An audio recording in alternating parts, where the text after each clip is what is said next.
Hello, my name is Max Mack. I am from Cappuccino High School. I am in Film HL, and today I'll be taking a look at The Aviator, directed by Martin Scorsese and made in 2004. Martin Scorsese, the director, is no new name for many film fanatics. His work includes Goodfellas, The Departed, and the recent Shutter Island. Many of his films show the gritty side of whatever he's trying to depict. To the general public, aviation seems like a heroic undertaking. But as we see in the film, Scorsese shows the pains and struggles that Howard Hughes has to go through in order for his investments in his planes to succeed. The Aviator is definitely a biopic centered around the life of Howard Hughes, an eccentric movie director and aviation pioneer. This film definitely depicts characteristics of a biopic because whenever the time period in the film shifts forward, filters are constantly changing. Filters are used to indicate the time period that the film is taking place in. This work takes place among other great biopics that depict a prominent character during history. This film, like many others, doesn't stay in one period of history. Instead, The Aviator depicts various time periods and shows how the character adapts to the changing times. This film has been credited to have portrayed OCD very accurately by doctors. OCD, or obsessive compulsive disorder, during the time period being shown in the movie had not been diagnosed, and many considered Howard Hughes to be crazy. This film contributes to American film because The Aviator was essentially the first film to depict Howard Hughes, the first definitive American billionaire. There had been failed attempts to portray Howard Hughes, including planned films with Johnny Depp and Edward Norton as Howard Hughes. Many previous attempts were unsuccessful, largely due to the large production budget required. Being the first successful film about Howard Hughes, there was naturally immense pressure for Martin Scorsese and the producers to create a quality film. There had to be a lot of budget involved and support for this film to actually become reality. The intended audience is without a doubt the many who have been waiting for a film depicting the life of Howard Hughes.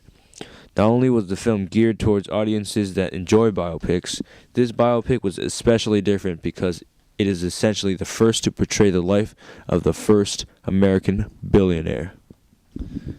The extract I've chosen begins at 42 minutes and ends at 47 minutes. This extract essentially depicts Howard Hughes' first undertaking in aviation. Earlier in the film, you see that a plane with a bottom wing and a top wing is too heavy for flight, so Howard Hughes decides to make a plane with only one level of wings, and this is the outcome of his undertaking. From the extract, you can clearly see the brilliant editing that the editor has done with the film. Martin Scorsese chose that during the earlier portions of the film to carry a two-strip Technicolor look to it, and here during this scene you can clearly see that the colors blue and red are shown quite prominently through the editing. Later on, however, the look of the film changes into more modern uses of color in film, such as the three-strip Technicolor look that is seen in later parts of the movie. This effect causes the audience to not only view events of that time period, but also, in essence, view it through the lens of that time period. It creates an enhanced effect on the audience watching the film because it brings the audience back to the era of the film through the use of effects of that period before 1935 with editing. Another use of editing to create meaning is a short montage of scenes leading up to the H-1 racer, showing that making the plane was a result of years of development. The cinematography is very tight, glorious, and purposeful throughout the first half of the scene.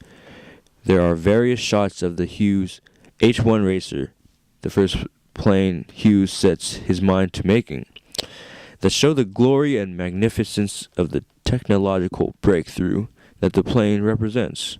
Shots reveal various parts of the plane as Hughes is maneuvering the plane into flight while he is in air. Such shots show the various levers and dials and meters inside the plane. These are almost anticipating their purpose. These shots are pretty much anticipating the purpose of the various levers in the plane. There are also various close-up shots of the gauges while the plane is in flight to foreshadow the malfunction of the plane later in the same scene. Once the plane begins to falter, shots of the gauges are used to communicate that the plane and Hughes are in danger. These shots of the gauges failing are used as visual stimuli to inform the audience that the plane is no longer working, and does so in a way where just a simple shot of the plane's wings failing cannot do, because you see it in a more statistical standpoint. Music and sound is also used extremely well to present the H-1 racer as a glorious piece of technology, as though it were a leitmotif associated with heroes of epic films.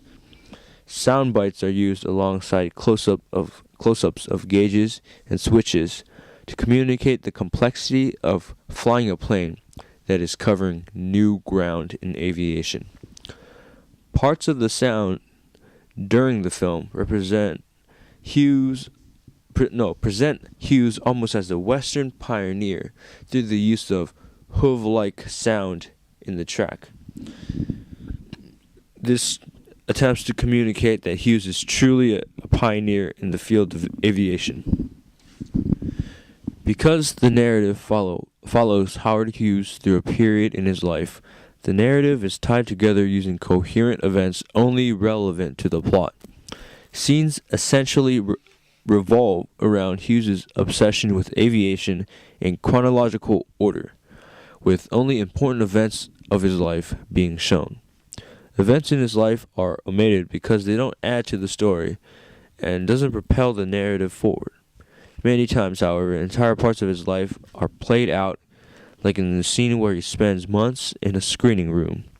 The narrative is based around Howard Hughes' pursuit in aviation and the events in his life that revolve around his passion of aviation, rather than telling his life story chronologically.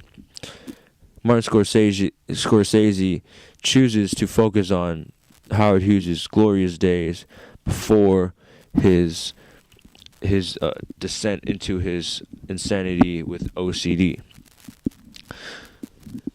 The plot not only revolves around his pursuit in aviation, but also explores his OCD condition and his various love interests.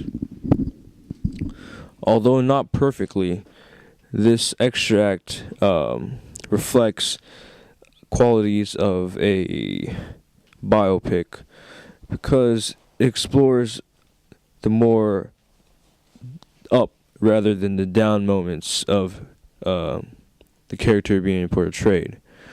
This scene is particularly a glorious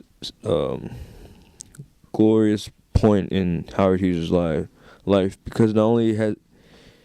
because he has just created the fastest plane on the planet.